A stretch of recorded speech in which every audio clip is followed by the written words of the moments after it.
বিসমিল্লাহির রহমানির রহিম। আসসালামু আলাইকুম। হ্যালো গাইস, তোমরা সবাই কেমন আছো? আশা করি তোমরা সবাই অনেক অনেক ভালো আছো। আল্লাহর অশেষ রহমতে আমরা অনেক ভালো আছি। গাইস, একটু কাজে মেশিনে বসছিলাম, কিন্তু মেয়ে বলল তার ক্ষুধা লাগছে, তো চলে আসলাম রান্নাঘরে মেয়েকে নিয়ে। মেয়ে বলল ঝাল ঝাল করে স্পাইসি করে স্যুপ নুডলস খাবে। তো এই যে মেয়ের জন্য ঝাল ঝাল করে স্পাইসি করে স্যুপ নুডলস রান্না করতেছি। তো কড়াইতে প্রথমে দিলাম একটু সাদা তেল, তারপরে দিলাম বাটার, তারপর একটু রসুন কুচি দিয়ে হালকা করে একটু ভেজে নিয়েছি। ভেজে নিয়ে দিয়ে দিলাম পেঁয়াজ কুচি। পেঁয়াজ কুচিটাকে একটু হালকা ভেজে নিব, লাল লাল করব না, সামান্য 1 মিনিটের মতন একটু হালকা ভাজবো, যাতে কালারটা একটু সামান্য একটু সিদ্ধ সিদ্ধ হয়ে আসে। তারপরে দিয়ে দিব একটু হালকা গরম পানি। এখন দিলাম স্বাদ মতো লবণ। তো গাইস, এরপরে দিব সয়া সস। সয়া সস দিয়ে তারপরে দিব বেশ পরিমাণে অনেকটা গুঁড়ামরিচ, কারণ আমার মেয়ে বলছে একটু ঝাল স্পাইসি খাবে, আর এখন একটু ঠান্ডা পড়তেছে, ঠান্ডার সময় একটু ঝাল ঝাল খেতে ভালো লাগে গাইস। তারপরে দিয়ে দিব আমি সামান্য পরিমাণে একটু চিনি।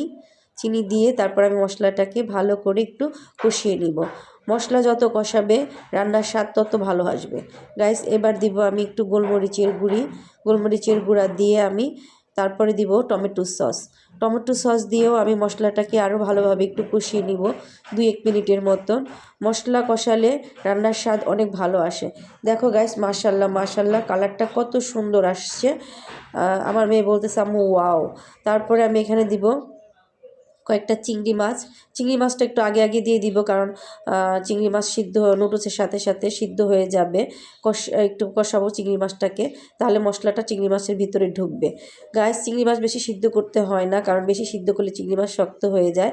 এই যে আমি বেশ খানিকটা গরম পানি দিয়ে দিচ্ছি এখানে, কারণ গরম পানি যে দিতে হবে এমন কোনো ব্যাপার না, তোমরা ঠান্ডা পানিও দিতে পারবে।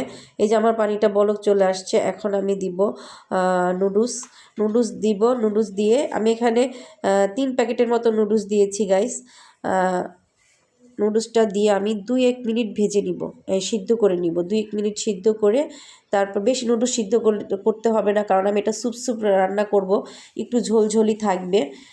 এই যে দেখো আমার নুডলসটা প্রায় সিদ্ধ হয়ে আসছে। এর মধ্যে আমি এখন দিয়ে দিব নুডলসের প্যাকেটের ভিতরে যে মশলা থাকে সেই মশলাটা দিয়ে এখন আমি 2টা ডিম দিয়ে দিব গাইস। এই যে দেখো আমি ডিমটা দিয়ে দিচ্ছি। একটু নুডলসটা একটু সরিয়ে আমি ডিমটা নুডলসের ভিতরে বসিয়ে দিলাম।